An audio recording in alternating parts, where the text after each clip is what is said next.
Shalom, selamat sore Bapak Ibu. Mari saat ini kita mau persiapkan hati kita untuk kita bersama-sama mengikuti worship at home pada sore hari ini. Kita percaya ketika kita datang kepada Tuhan dengan sungguh-sungguh, maka Tuhan akan melakukan perkara-perkara besar dalam kehidupan kita. Amin. Mari saat ini kita akan memulai di dalam doa. Kami mengucap syukur Tuhan bahwa kami punya Tuhan yang dahsyat, kami punya Tuhan yang berkuasa. Sebentar kami mau memuji meninggikan nama-Mu, biarlah pujian penyembahan kami mau naikkan sungguh-sungguh di hadapan Tuhan sampai kemuliaan Tuhan terjadi atas kehidupan kami. Terima kasih Bapa, kami siap memuji nama-Mu, meninggikan Engkau. Di dalam nama Tuhan Yesus kami sudah berdoa. Haleluya, amin. Datanglah ke bait-Nya dengan hati bersyukur. Haleluya. Mari menari buat Tuhan, kita mau naikkan pujian penyembahan yang terbaik.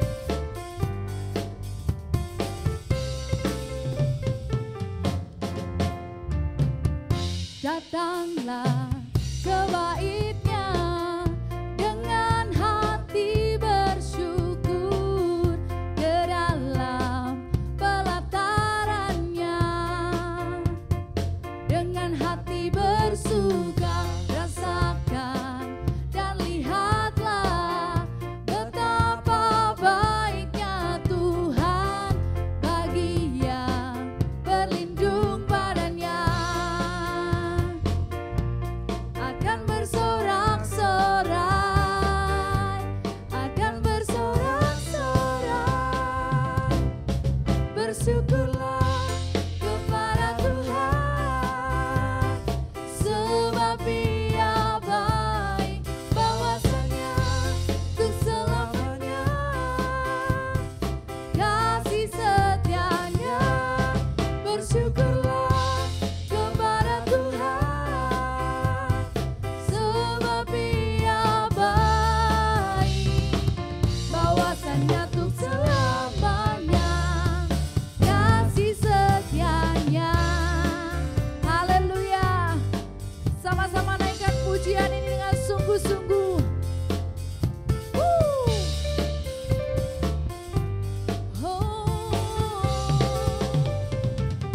Sama-sama katakan, datanglah ke bait-Nya dengan hati bersyukur ke dalam pelataran-Nya. Dengan hati bersuka rasakan dan lihatlah betapa baiknya Tuhan bagi yang berlindung padanya.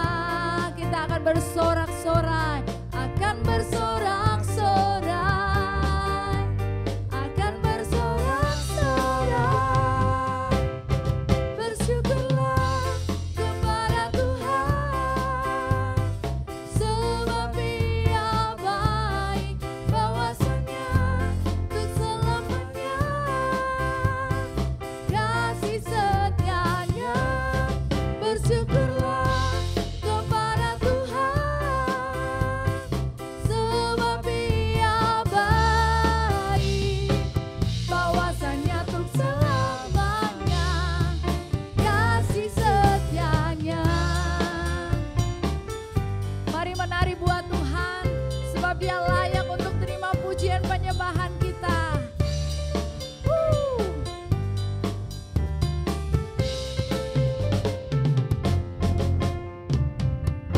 Datanglah ke bait-Nya dengan hati bersyukur ke dalam pelataran-Nya. Dengan hati bersuka rasakan dan lihatlah betapa baiknya Tuhan bagi yang berlindung padanya. Akan bersorak-sorai, akan bersorak-sorai, bersyukurlah kepada Tuhan, sebab Dia baik, bahwasanya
kita dahsyat. Mari kita datang lebih dalam lagi dalam hadirat-Nya.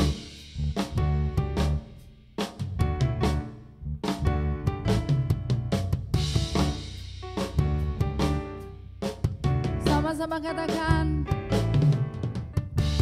kita datang ke hadirat-Nya, masuk dalam tempat kudus-Nya. Ku beri korban syukur, pujian dan sembah, hormat bagimu Yesus. Tuhan Allah hadir di sini. Tuhan Allah hadir di sini. Dia bertahta, bertahta atas pujian kami. Allah bangkit dan semua musuhnya terserang. Mari kita bersorak. Hey, Allah kita dahsyat,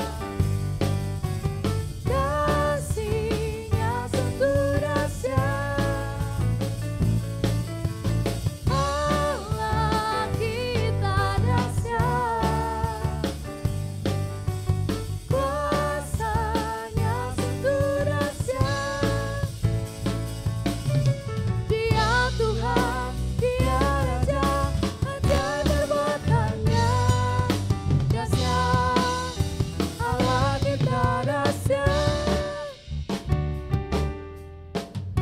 Kita datang dalam hadirat Tuhan. Kita datang ke hadirat-Nya. Mari masuk, masuk dalam tempat kudus-Nya.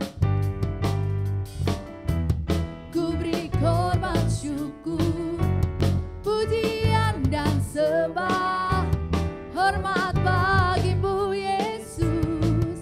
Engkau hadir, Tuhan Allah hadir di sini. Kau bertata, bertata atas pujian kami. Allah bangkit dan semua musuhnya terserak. Mari kita bersorak. Allah kita dahsyat, kasih-Nya sungguh dahsyat. Allah kita dahsyat, kuasa-Nya sungguh dahsyat. Dia Tuhan, Dia Tuhan, Dia Raja, ajaib perbuatan-Nya dahsyat. Allah kita dahsyat.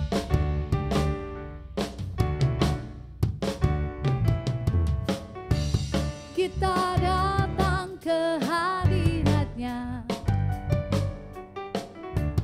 masuk dalam tempat kudus-Nya. Ku beri korban syukur, pujian dan sembah, hormat bagimu Yesus. Engkau hadir, Tuhan Allah hadir di sini. Kau bertata, bertata atas pujian kami.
Ada kuasa di dalam nama Tuhan Yesus, amin. Dia berkuasa, dia sanggup melepaskan, membebaskan setiap kita.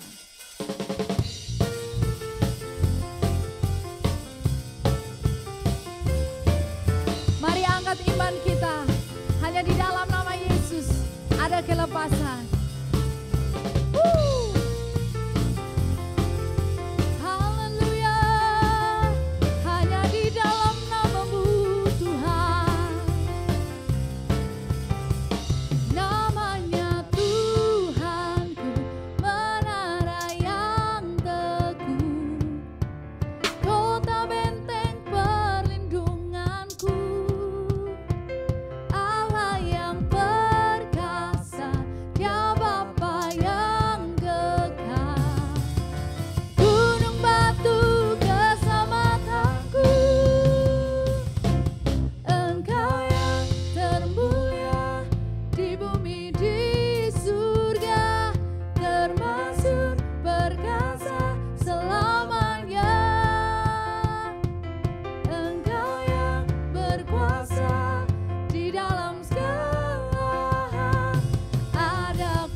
Puji nama Tuhan, sebab anugerah Tuhan kepada setiap kita begitu besar.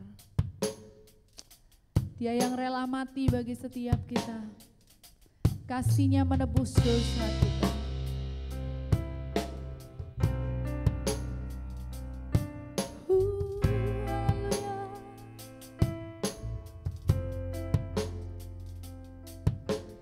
Anugerah-Mu kepadaku tak pernah berubah, perbuatan-Mu terlukiskan di dalam hatiku.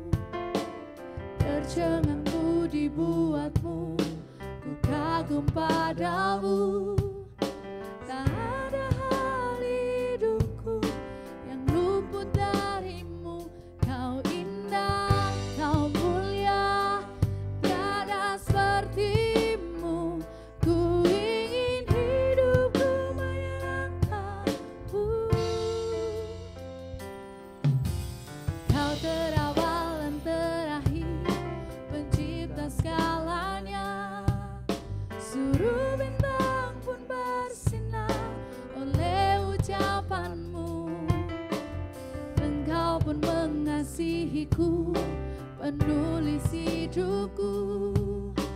Tak henti segenap nafasku, menyembah-Mu selalu. Ku puji, ku sembah, tiada seperti-Mu. Ku ingin hidupku menyenangkan-Mu.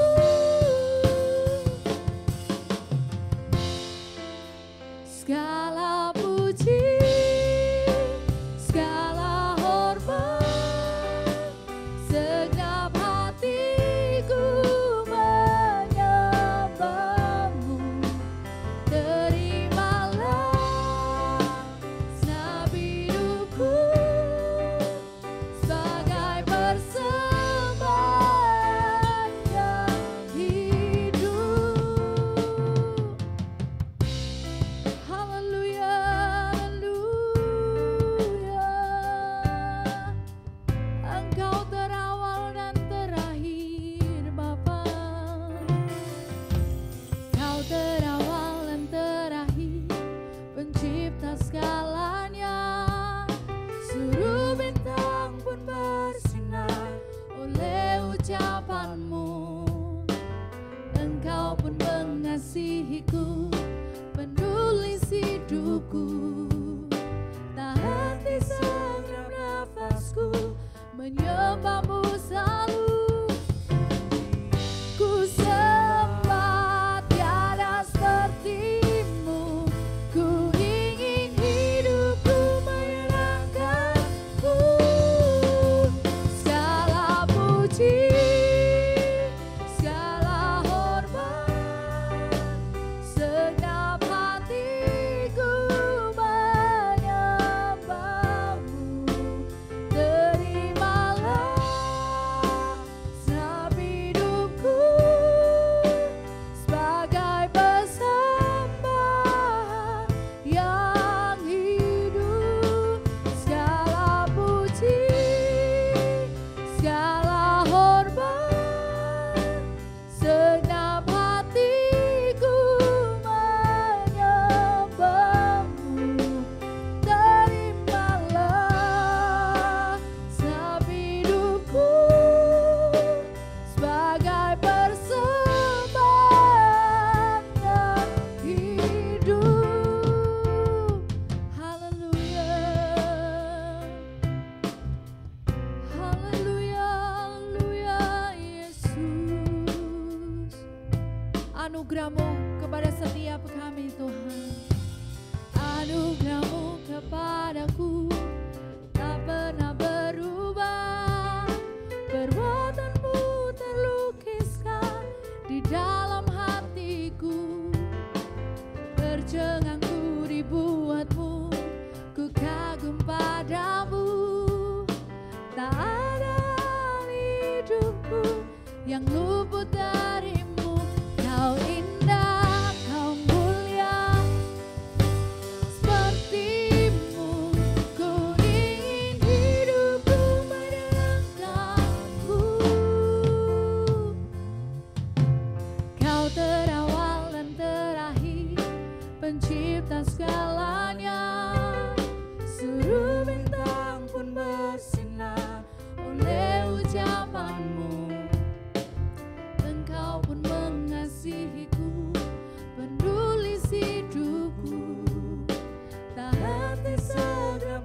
nafasku menyembahmu selalu.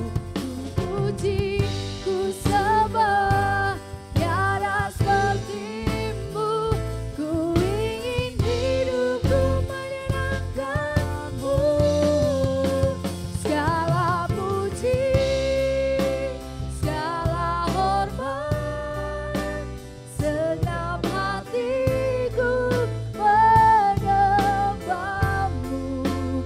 Terimalah segenap hidupku sebagai persembahan yang hidup. Segala puji, segala hormat, segenap hatiku menyembahmu. Terimalah segenap hidupku sebagai persembahan yang hidup. Haleluya, haleluya. Kami mengucap syukur buat kasih setiamu Tuhan. Haleluya, haleluya.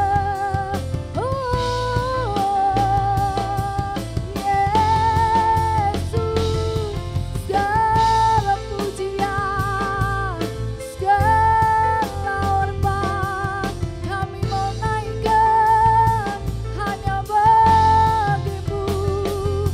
Segala pujian, segala hormat, serta syukur hanya bagimu.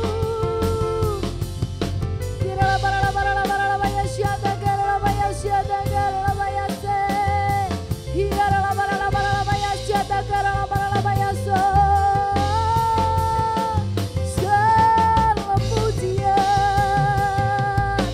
jamah setiap kami Tuhan, lawat setiap kami umat-Mu Bapa.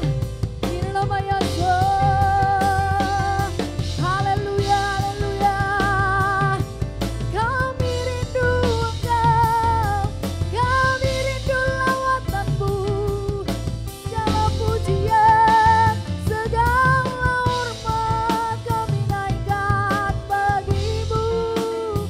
Haleluya.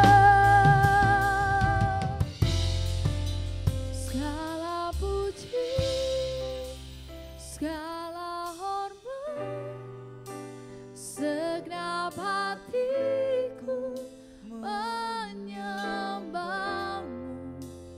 Terimalah segenap hidupku sebagai persembahan yang hidup. Segala puji, segala hormat, segenap hatiku menyembahmu. Terimalah segenap hidupku sebagai persembahan yang hidup.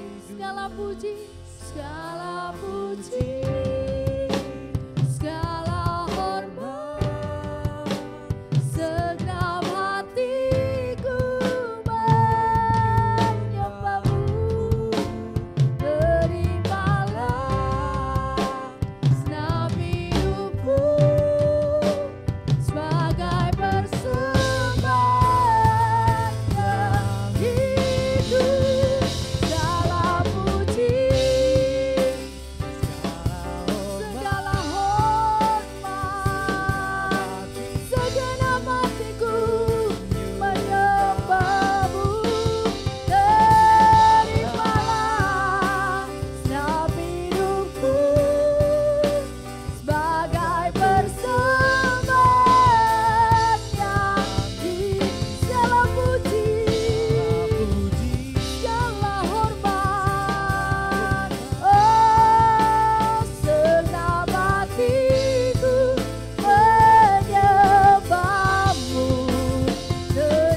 Kami mengucap syukur kepadamu Tuhan untuk sore hari ini.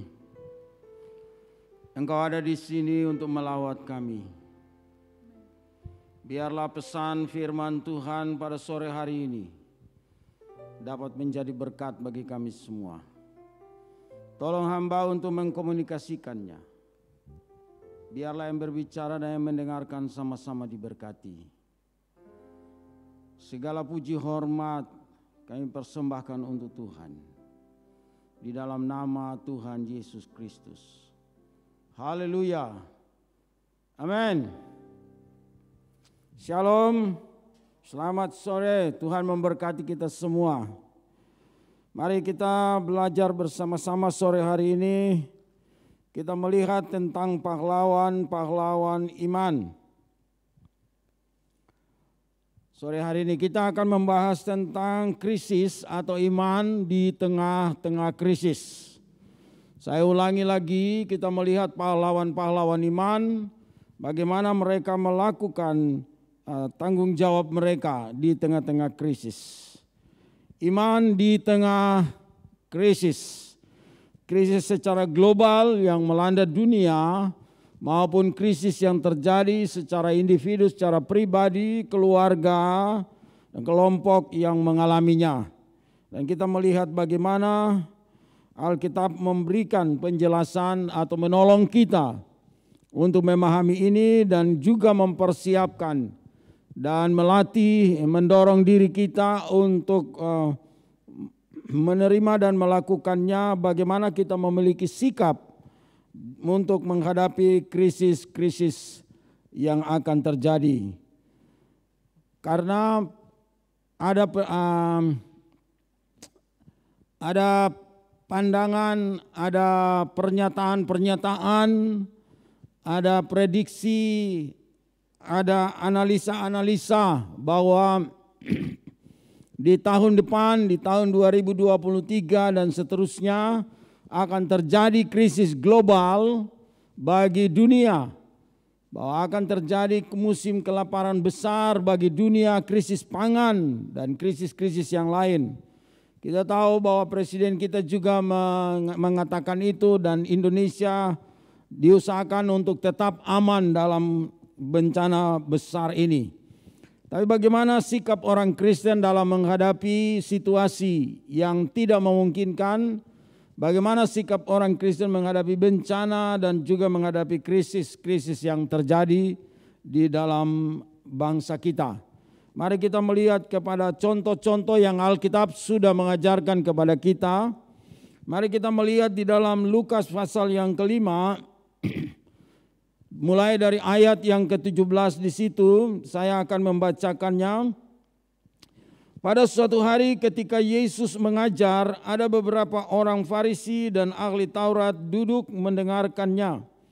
Mereka datang dari semua desa di Galilea dan Yudea dan dari Yerusalem.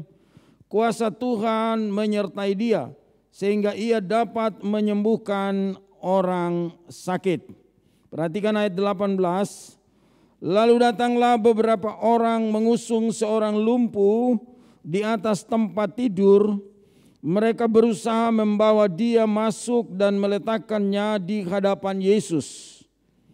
Karena mereka tidak dapat membawanya masuk, berhubung dengan banyaknya orang di situ, naiklah mereka ke atas atap rumah, lalu membongkar atap itu dan menurunkan orang itu dengan tempat tidurnya ke tengah-tengah orang banyak, tepat di depan Yesus.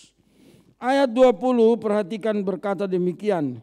Ketika Yesus melihat iman mereka, berkatalah ia, hai saudara, dosamu sudah diampuni. Sampai di situ pembacaan kita melihat. Bapak Ibu Saudara yang diberkati oleh Tuhan, kita melihat bahwa ini ada terjadi hambatan. Bahwa ada orang yang sakit dan merindukan kesembuhan. Yesus masuk dan di kota itu dan mulai menyembuhkan banyak orang. Dan dari awal kita membaca, kita berkata orang-orang Farisi juga datang dan mendengarkannya. Tapi orang-orang banyak yang datang juga dan disembuhkan oleh dia. Kemudian ada sekelompok orang yang membawa saudaranya yang sakit. Dan mereka menggotongnya datang dan kepingin untuk bawa orang ini sampai di hadapan Yesus untuk meletakkannya supaya dia disembuhkan. Tapi kita lihat Alkitab menulis bahwa banyak orang datang dari seluruh daerah. Sehingga tempat itu atau gedung itu atau rumah itu sesak penuh. Tidak ada jalan untuk masuk. Artinya akses untuk menembus sampai ke hadapan Yesus itu tidak ada. Dan kemudian sekelompok orang ini membawa saudaranya yang sakit itu. Mereka mencari solusi. Bagaimana caranya? Pilihan adalah membongkar atap rumah. Saudara bisa membayangkan bahwa inilah tantangan yang mereka hadapi. Inilah kesulitan yang mereka hadapi. Inilah persoalan yang mereka hadapi. Niat punya maksud yang baik untuk menolong. Tetapi hambatan yang dihadapi lebih besar daripada kemauan atau kerinduan untuk menolong membawa saudaranya. Karena orang banyak, tidak ada jalan untuk masuk. Tidak ada akses untuk ke sana. Satu-satunya adalah naik dan membongkar atap rumah. Saya mengajak kita untuk melihat bahwa tantangan yang dihadapi adalah merupakan hambatan, merupakan krisis. Bahwa tidak ada akses untuk mendapatkan apa yang diinginkan. Tidak ada akses untuk mendapatkan apa yang dirindukan.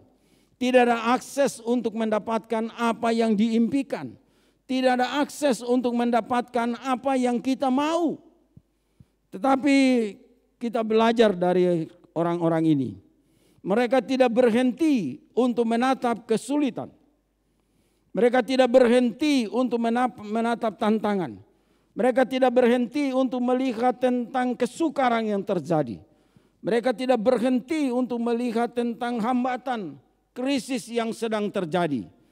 Tapi mereka punya keyakinan bahwa usaha mereka akan mendatangkan hasil. Walaupun ada resikonya. Ya, saudara tahu betapa sulitnya menaikkan orang sakit ke atas atap rumah. Betapa sulitnya mencari terobosan dan jalan untuk naik. Ya mungkin karena rumah-rumah di sana adalah atapnya itu dari beton, dari tembok atau dari batu. Jadi mudah bisa mungkin mereka ada tangga yang bisa menolong mereka naik. Tetapi di sini kata membongkar. Itu artinya harus mengambil keputusan. Harus mengambil terobosan. Harus mengambil langkah untuk merusak bagian yang lain. Tapi dapat pertolongan di sana. Karena itulah mereka melakukannya. Dan apa yang terjadi? Ketika mereka menurunkan saudara mereka tepat di depan Yesus. Alkitab berkata, ketika Yesus melihat iman mereka. Jadi kita tidak bicara, mereka tidak melihat tentang tantangan. Mereka tidak memandang tentang hambatan. Mereka tidak fokus kepada kesulitan yang terjadi, krisis yang terjadi. Tapi mereka punya keyakinan bahwa apa yang mereka kerjakan, apa yang mereka usahakan, pasti ada hasil. Dan oleh karena itulah Yesus melihat iman mereka. Jadi tidak memandang kepada orang, tahu kalau ada orang ini sakit, tahu kalau orang ini lumpuh. Tapi Yesus melihat iman mereka. Iman dari kelompok orang yang berjuang dan berusaha untuk melampaui tantangan, untuk melampaui krisis, sehingga saudaranya dapat tertolong. Dan satu orang diperjuangkan oleh orang banyak. Nah, sekarang mari kita lihat lagi tentang krisis yang lain. Krisis bukan mendatangkan atau sebagai hasil di mana sebagai hal yang menguji orang untuk melihat imannya seberapa besar, keyakinannya seberapa besar. Tapi krisis juga ada menciptakan atau memunculkan orang-orang yang tidak percaya. Mari kita melihat dalam 2 Raja-Raja. Kita tinggalkan kelompok yang membawa orang lumpuh ini dan kita melihat dalam 2 Raja-Raja. Di sana di 2 Raja-Raja pasal 6, saudara melihat di situ. Saya mencatat di sini ada beberapa golongan. Ada 4 golongan. ada 4 golongan tipe manusia yang terjadi atau yang mengalami krisis atau mengalami bencana atau mengalami kesulitan. Kesulitan, tantangan atau bencana atau apapun terjadi, itu akan menghasilkan orang-orang. Bagaimana akan menghasilkan, menunjukkan kepada kita untuk melihat orang-orang, beberapa golongan yang saya catat di sini, ada 4 golongan orang. Kita melihat mari golongan yang pertama dalam 2 Raja-Raja pasal 6. Saudara perhatikan ayat yang ke-24. Sesudah itu Ben-Hadad Raja Aram menghimpunkan seluruh tentaranya, lalu maju mengepung Samaria. Maka terjadilah kelaparan hebat di Samaria. Nah, kelaparan hebat ini merupakan krisis. Ini juga merupakan bencana global terjadi bagi satu negara, satu bangsa. Nah, dikatakan maka terjadilah kelaparan hebat di Samaria selama mereka mengepungnya, sehingga sebuah kepala keledai berharga 80 sikal perak dan 1/4 kapsai merpati berharga 5 sikal perak. Suatu kali ketika Raja Israel berjalan di atas tembok, datanglah seorang perempuan mengadukan halnya kepada raja sambil berseru, "Tolonglah ya tuanku raja." Jawabnya, "Jika Tuhan tidak menolong engkau, dengan apakah aku dapat menolong engkau? Dengan hasil pengerikankah atau hasil pemerasan anggurkah?" Kemudian dia bertanyalah raja kepadanya, "Ada apa?" Jawab perempuan itu, "Perempuan ini berkata kepadaku, berilah anakmu laki-laki supaya kita makan dia pada hari ini, dan besok akan kita makan anakku laki-laki. Jadi kami memasak anakku dan memakan dia. Tetapi ketika aku berkata kepadanya pada hari berikutnya, berilah anakmu supaya kita makan dia, maka perempuan itu menyembunyikan anaknya." Tatkala raja mendengar perkataan perempuan itu, dikoyakkannya pakaiannya, dan sedang ia berjalan di atas tembok, kelihatanlah kepada orang banyak bahwa ia memakai kain kabung pada kulit tubuhnya. Saudara, perhatikan. Kelompok yang pertama adalah orang-orang yang tidak percaya Tuhan. Orang-orang yang tidak memiliki keyakinan. Orang-orang yang hidupnya hanya mengandalkan kekuatannya sendiri. Kita belajar dari wanita ini. Karena wanita ini wanita yang menggambarkan tentang sekelompok, segolongan manusia atau tipe orang yang hidup dengan tidak memiliki keyakinan, tidak punya iman. Krisis menciptakan orang-orang yang muncul dan tampil yang tidak memiliki belas kasihan. Saudara bayangkan, ini kelaparan yang hebat. Sampai orang jadi kanibal. Sampai orang tidak punya belas kasihan. Sampai orang tidak memiliki kasih sayang. Bayangkan anaknya. Anaknya sendiri dibantai. Saudara, krisis global, tantangan kehidupan akan memunculkan orang-orang yang tidak memiliki belas kasihan. Orang-orang yang berani membunuh untuk mempertahankan hidup. Orang-orang yang berani mengorbankan, rela untuk mengorbankan orang lain demi dirinya sendiri. Orang-orang yang berani untuk merugikan atau mengorbankan pihak lain untuk kepentingannya sendiri. Dan orang-orang yang mempertahankan hidup dengan mengorbankan orang lain. Ini karena krisis akan muncullah kelompok-kelompok manusia seperti ini. Dan mereka berpikir bagaimana solusi untuk mengatasinya. Kemudian mereka pergi kepada raja. Jadi wanita yang satu mengadukan temannya. Karena tentu mereka melanggar kesepakatan, yang satu melanggar kesepakatan.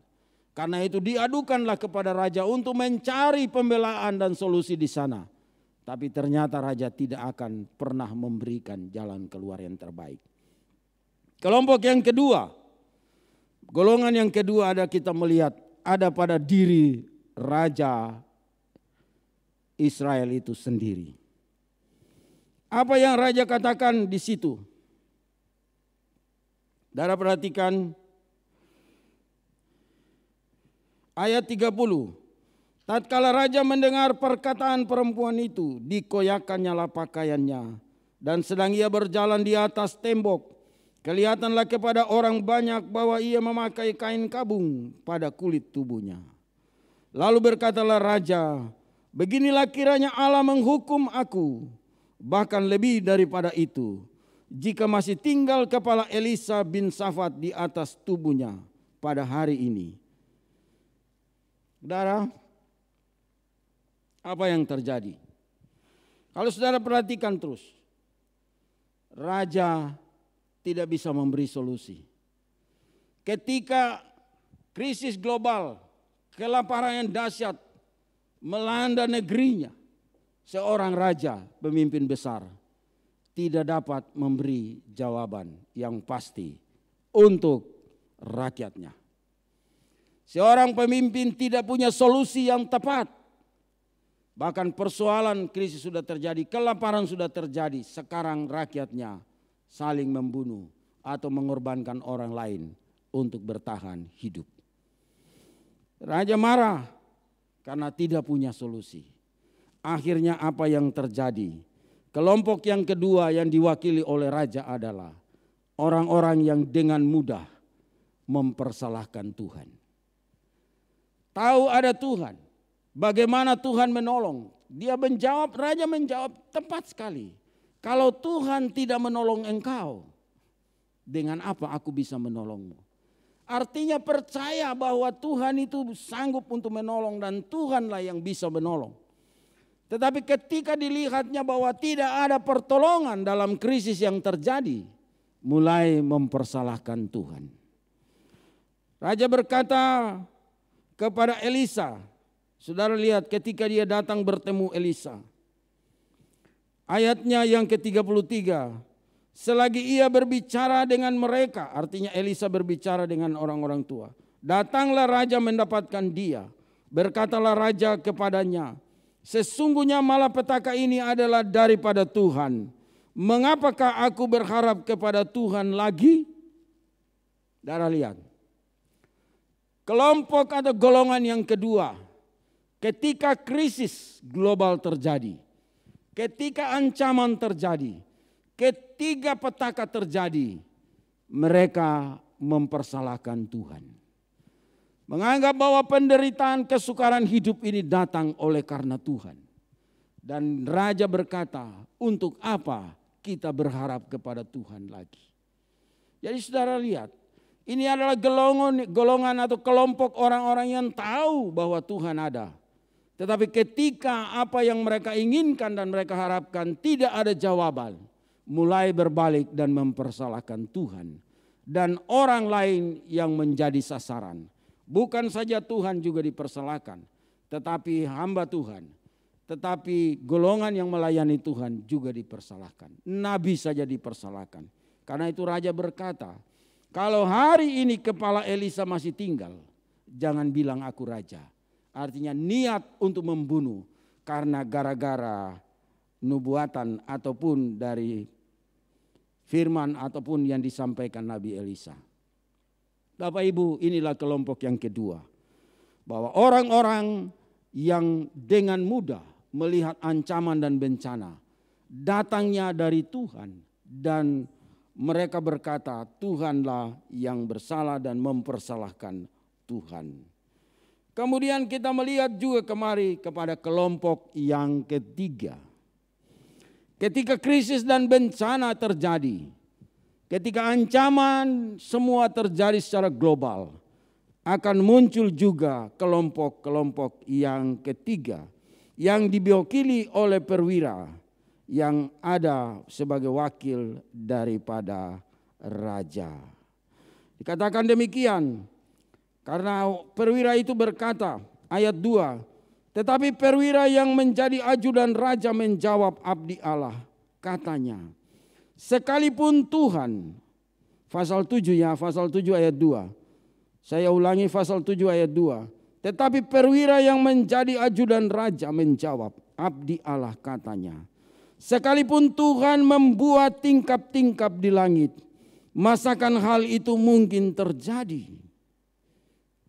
Inilah kelompok yang ketiga muncul ketika krisis melanda, ketika bencana, ketika malapetaka, ketika semua terjadi. Kelompok ketiga ini muncul dengan menunjukkan bahwa tidak mungkin terjadi. Dia berkata, masakan sekalipun Tuhan yang menciptakan langit dan bumi, sekalipun Tuhan yang membuat segala sesuatu, sekalipun Tuhan itu hebat dan ajaib, tetapi masakan hal ini terjadi? Karena Elisa berfirman kepada raja, ayat yang pasal 7 ayat pertama berkata, lalu berkatalah Elisa, dengarlah firman Tuhan.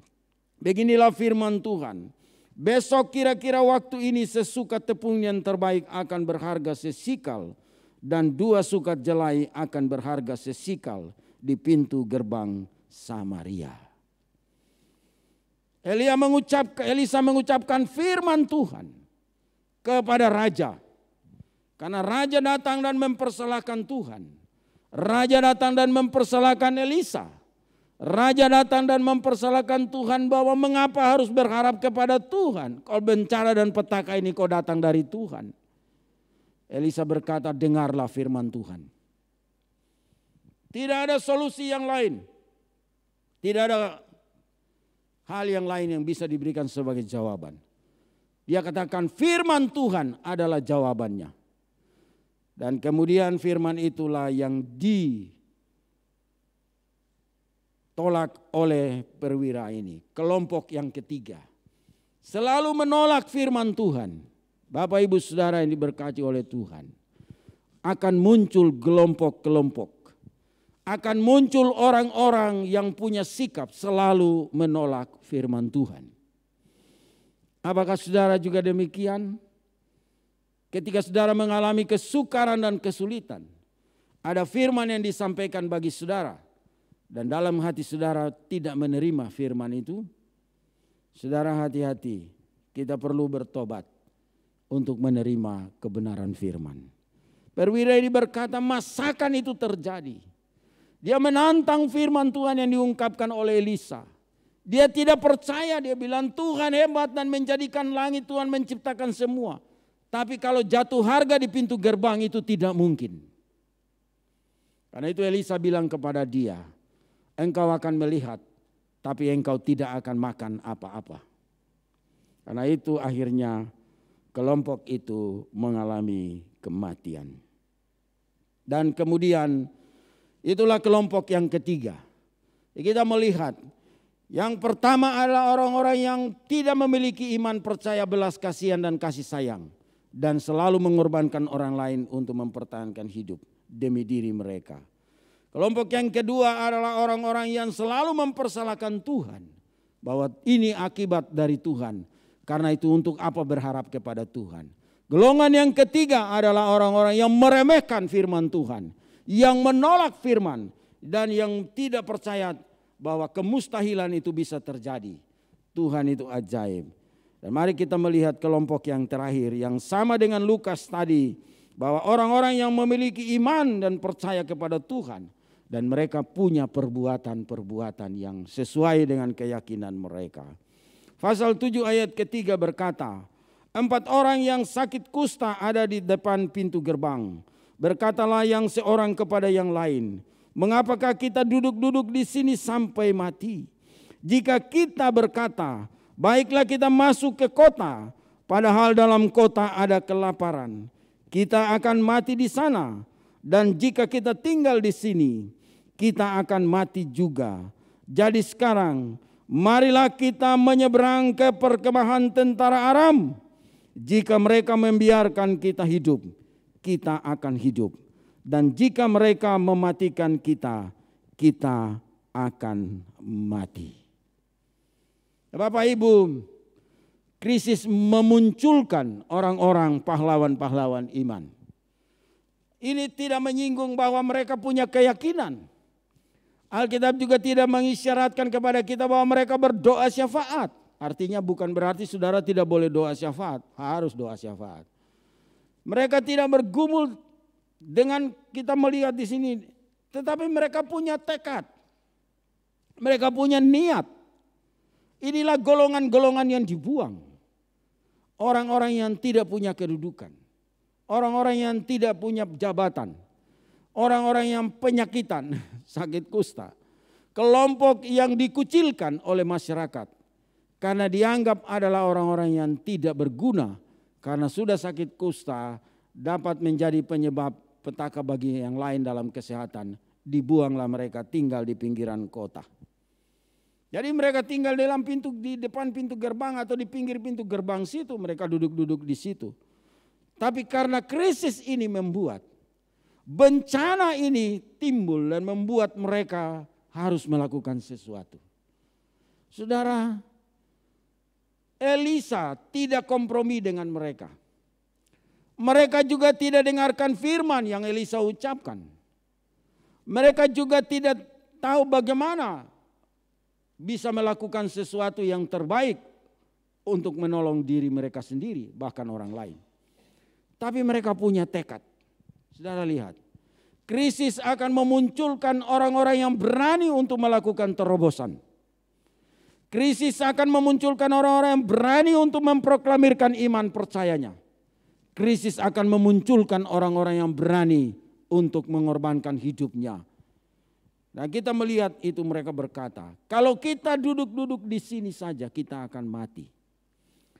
Tapi kalau kita masuk dalam kota, kita akan mati karena di sana juga ada kelaparan dalam kota, tidak ada makanan. Tapi kalau kita menunggu di sini juga kita mati.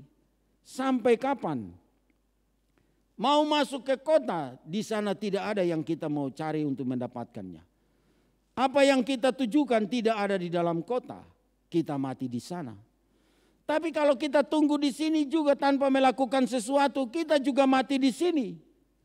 Oleh karena itu, baiklah, marilah kita menyeberang. Baiklah kita menerobos. Baiklah kita maju. Baiklah kita berdiri dan bertindak. Dan saudara perhatikan, ayat yang kelima berkata, lalu pada waktu senja, bangkitlah mereka masuk ke tempat perkemahan orang Aram. Pada waktu senja, bangkitlah mereka masuk ke perkemahan orang Aram. Mereka berkata, kita menyeberang ke musuh, karena makanan ada di tempat musuh. Karena yang kita inginkan ada di tempat musuh. Karena yang kita butuhkan ada di tempat lawan. Karena yang kita harapkan ada di mereka. Dan kita harus merebutnya dari mereka. Mereka berkata, kita bangkit dan pergi. Kalau kita hidup, kita akan hidup. Tapi kalau kita mati, kita juga akan mati. Bapak Ibu, ini bukan bicara soal hidup atau mati. Kalau orang memperhitungkan hidup atau mati, orang tidak akan melakukan apa-apa. Saya katakan terus terang kepada Bapak Ibu Saudara yang diberkati oleh Tuhan. Kalau kita memperhitungkan soal hidup dan mati, kita akan tetap tinggal di situ sampai kita mati. Kita juga tidak akan melakukan apa-apa. Jadi mereka ini bukan bicara soal hidup atau mati. Karena lihat dari ungkapan mereka. Kalau kita hidup, kita akan hidup. Tapi kalau kita mati, biarlah kita mati. Sebuah komitmen yang luar biasa. Sebuah kesepakatan, sebuah tekad, sebuah keputusan. Bahwa mereka mempertaruhkan hidup mereka. Baik hidup atau mati, itu bukan persoalan. Yang menjadi masalah sekarang adalah, apakah kita mau pergi atau tidak. Jadi sekali lagi saya tekankan Bapak Ibu Saudara. Kelompok yang 4 ini adalah orang-orang yang siap untuk melakukan sesuatu.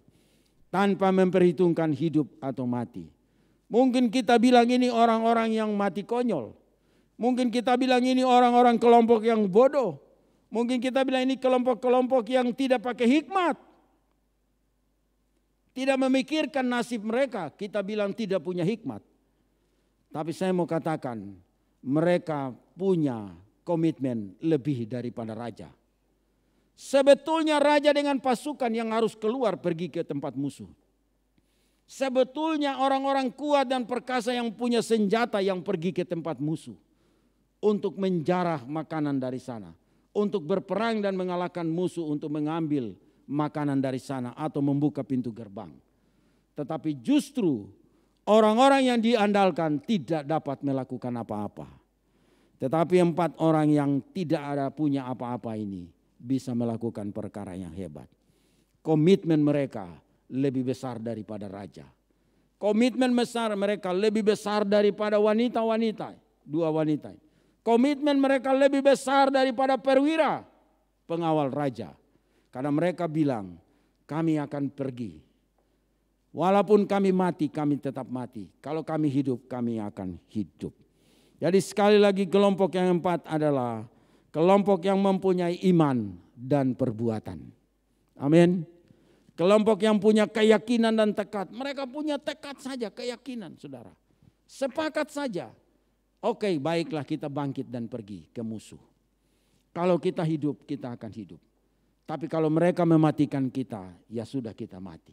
Saudara, hanya tekad itu didengar oleh Tuhan. Amin. Hanya sebuah komitmen untuk mengambil langkah didengar oleh Tuhan.